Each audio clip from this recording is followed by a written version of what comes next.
രാവിലെ 6 മണി ആയപ്പോഴേക്കും പുറത്ത് എന്തൊക്കെയോ ശബ്ദങ്ങൾ കേട്ടിട്ടാണ് നമ്മൾ എഴുന്നേൽക്കുന്നത്. സാധാരണ ഈ സമയത്ത് നമ്മൾ എഴുന്നേൽക്കാത്തതാണ്. എഴുന്നേറ്റ് പുറത്തിറങ്ങി നോക്കുമ്പോഴേക്കും ഹോളിൻ്റെ പകുതിയോളം വെള്ളമായിട്ടുണ്ടായിരുന്നു. എന്താ നടക്കുന്നതെന്ന് നമുക്കൊരു ഐഡിയ കിട്ടിയില്ല. നമ്മൾ ഡോറ് തുറന്ന് നോക്കുമ്പോഴാണ് മനസ്സിലായത് പുറത്ത് ഭയങ്കര കാറ്റും മഴയാണെന്ന്. കാറ്റെന്ന് വെച്ചിട്ടുണ്ടെങ്കിൽ കാറ്റ് കാരണം ഡോറ് തുറക്കാൻ പറ്റാത്ത അവസ്ഥ. കാര്യം ഓരോ കാറ്റിനും വെള്ളം മുഴുവൻ അടിച്ചകത്തേക്ക് കയറുകയാണ്. പിന്നെ നമ്മൾ രണ്ടുപേരും മാറി മാറി വൈപ്പർ വെച്ചിട്ട് വെള്ളം മുഴുവൻ പുറത്തേക്ക് വൈപ്പ് ചെയ്ത് കളഞ്ഞു. അങ്ങനെ ഏകദേശം വെള്ളമെല്ലാം വൈപ്പ് ചെയ്ത് അകത്തോട്ട് കയറുമ്പോഴാണ് അടുത്ത ട്വിസ്റ്റ്. എന്താണെന്ന് വെച്ചിട്ടുണ്ടെങ്കിൽ AC ഇരിക്കുന്ന ഭാഗങ്ങളിൽ നിന്ന് വെള്ളം മുഴുവൻ ചോർന്ന് അകത്തേക്ക് ഒലിക്കുകയാണ്. അങ്ങനെ ഞാൻ ഓർത്തു ഇന്ന് മുഴുവൻ മഴ തന്നെ ആയിരിക്കുമെന്ന്. പക്ഷെ ഉച്ചയായപ്പോഴാണ് ഏറ്റവും വലിയ ട്വിസ്റ്റായത്.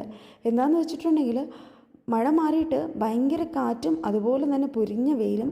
കാറ്റെന്ന് വെച്ചിട്ടുണ്ടെങ്കിൽ ഒരു ഭ്രാന്തമായിട്ടുള്ളൊരു കാറ്റ്. അപ്പം ഞാൻ ഓർത്തു ഇനിയിപ്പം മഴയൊന്നും ഉണ്ടാവില്ലെന്ന്. പക്ഷേ ഈവനിങ് ആയപ്പം വീണ്ടും ആകാശം ഇരുണ്ടുകൂടി കാർമേഘമായി വീണ്ടും മഴയായി. എന്തൊക്കെയാണ് നടക്കുന്നതെന്ന് എനിക്കിപ്പോഴും ഒരു ഐഡിയയും കിട്ടുന്നില്ല.